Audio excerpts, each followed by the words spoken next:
Another day, another grind. So, gagawa tayo ngayon ng ice candy. So, ito yung mga kailangan nating ingredients. 3 kilong asukal. So, good for 200 pieces na yan. Then, cassava. Ang cassava ay depende sa inyo kung gaano kadami. Tansyahin nyo na lang kung paano siya magiging mapino yung inyong ice candy. Then, milk. Buko pandan by Enjoy. So, itong juice na ito ay malasa. Then, Mr. Gulaman. So, gagawa tayo ng gelatin para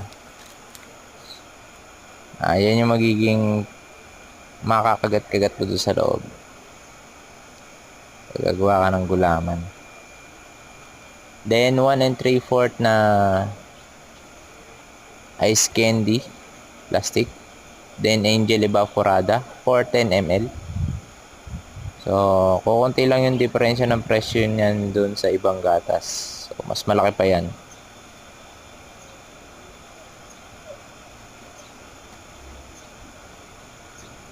Malasa din yan at masarap.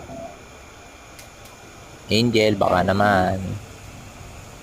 Then, Hershey, buko pandan. So, condensed creamer naman to. Para naman dun, lasang-lasa talaga yung pagiging buko pandan niya. So, dalawa yung ginamit natin na tig 390 grams. So, ito naman ang ating Magic Caldero. So, dyan natin niluluto. So, niluluto namin yung ice candy guys para magiging mas masarap. So, ayan na nga. Check review. So, ayan yung ating mga gagamitin. So, guys, bahala kayong tumantya ha. Kasi depende yan sa gagamitin yung lutuan.